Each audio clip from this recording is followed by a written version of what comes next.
Hello, Facebook Nation. This is Dr. Jim Lowe. Welcome to Tomlyn's Facebook Live chat.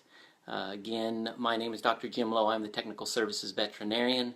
I do have practice experience. I was in practice for over 18 years, so things we're going to be talking about and the discussions we're going to have are certainly based on some prior experiences. But please, please, please take this advice and visit with your veterinary care provider. Because he and she can definitely make the best recommendations concerning the health of your pet.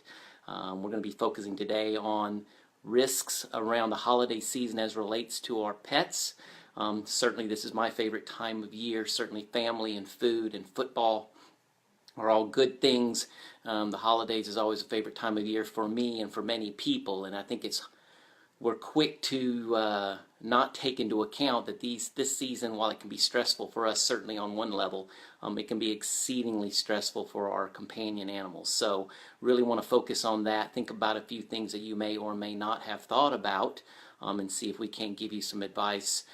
Please be sure to post questions. I'll try to get to as many of them today as I can.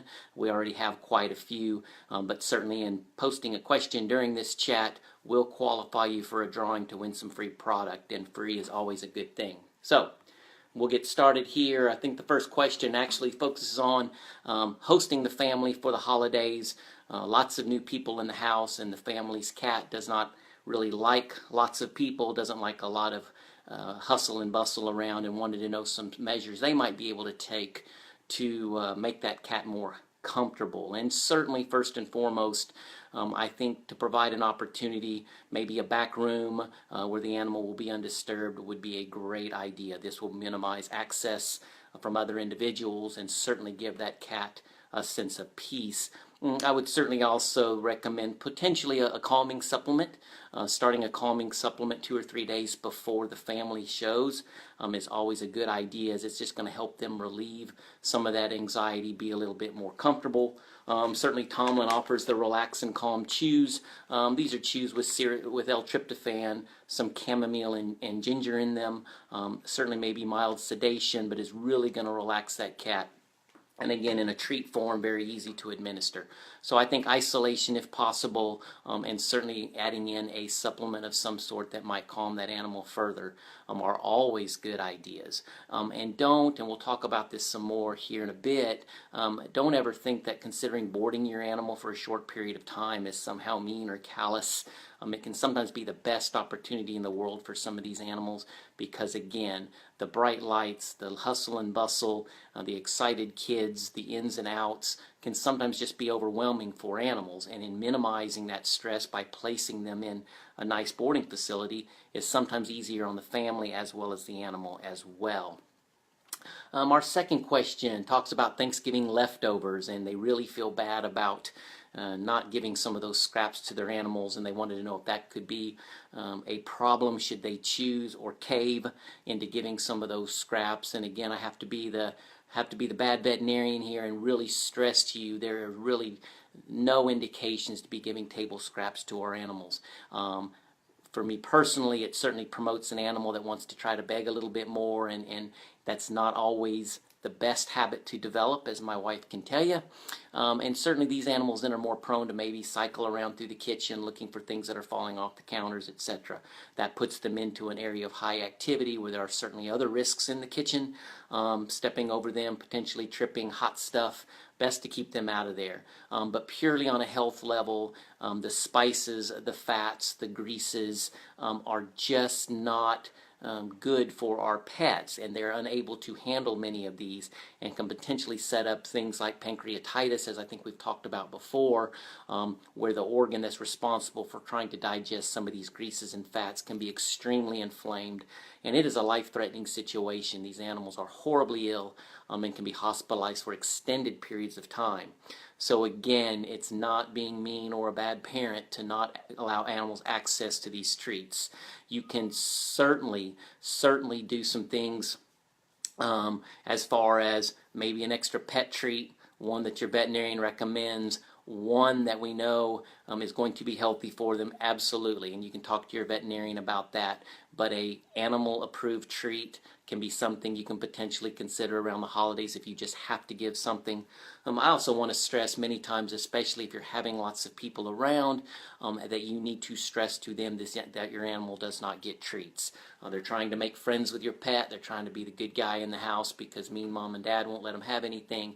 And again, it can set up some severe health issues. So try a little discipline. They're still going to have a very Merry Christmas being with the family, but we're going to be watching their health and being much more responsible pet parents. Let's see, what else do we have here? Oh, holiday decorations. Certainly people like to decorate around the holidays.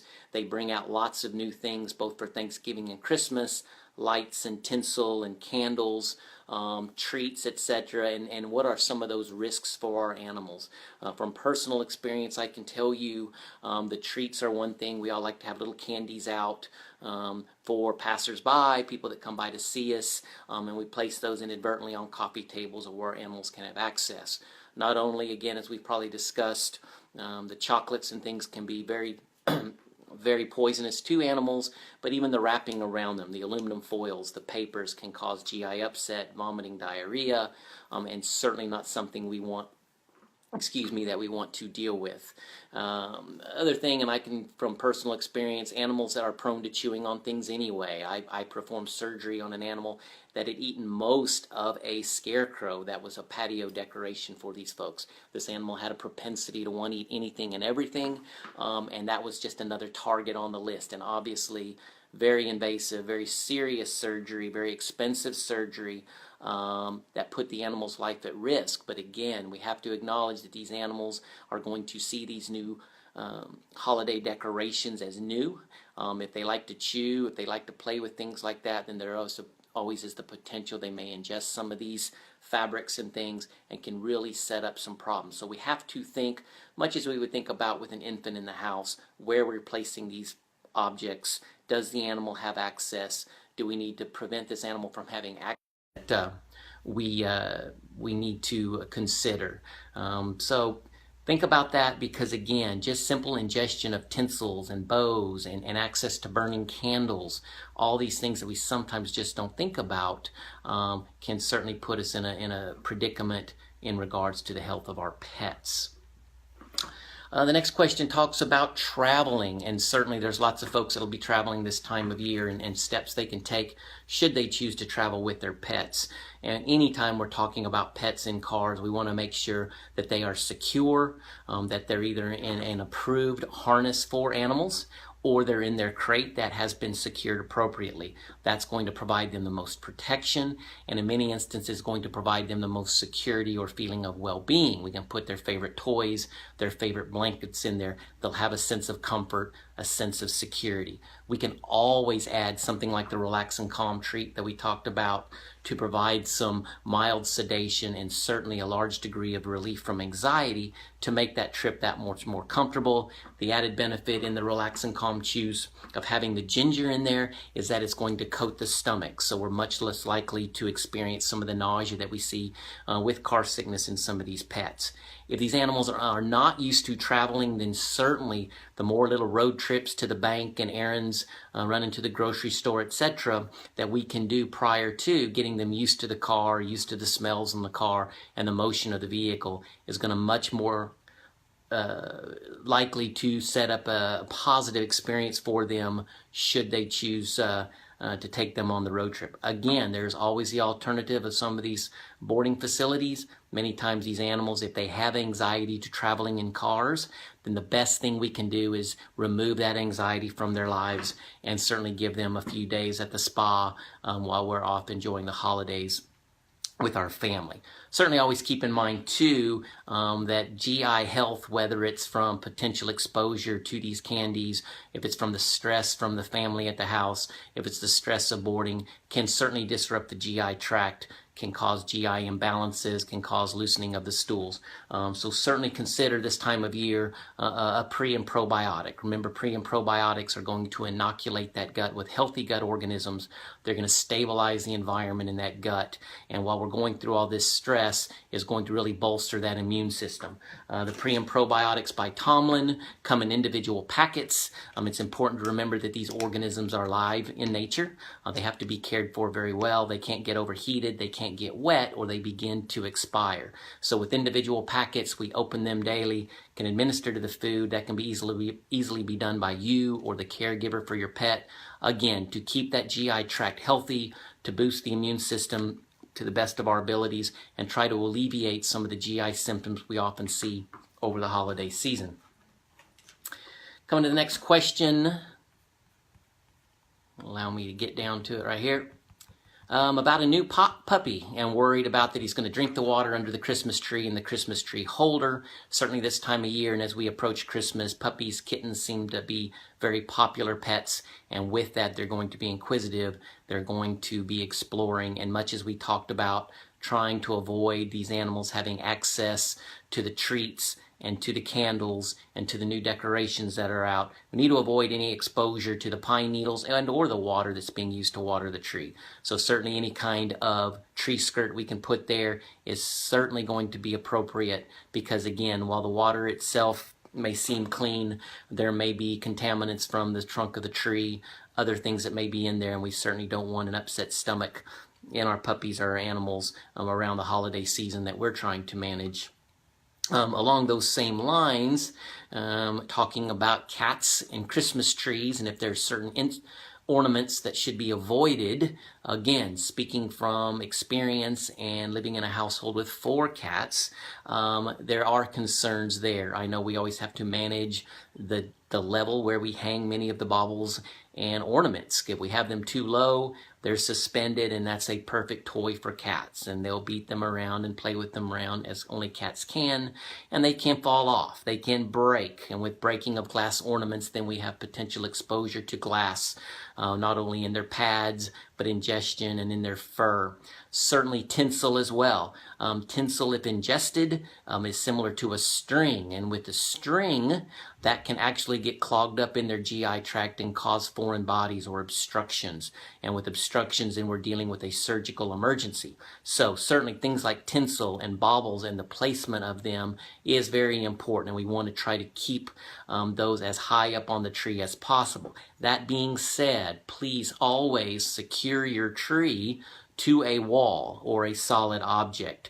Again, my cats can be a little athletic, shall we say, at times, and the likelihood that they might jump on that tree, jump through the tree, and topple that tree, that risk is very real, and obviously we can understand the repercussions should that tree fall. So again, secure that tree securely. Remember that we need to keep in mind where we place those baubles to avoid as much access as possible. Give some strong consideration whether we want a lot of tinsel. That tinsel tends to fall around, and ingesting of tinsel can become very, very problematic, especially in cats.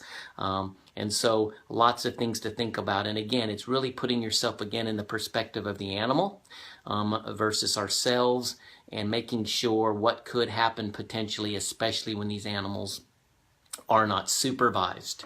Let's see here.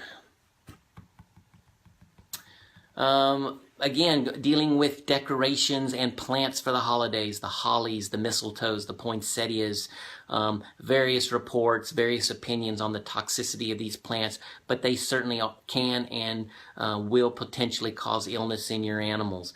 Poinsettias can cause burns in the mouth and in the oral cavity.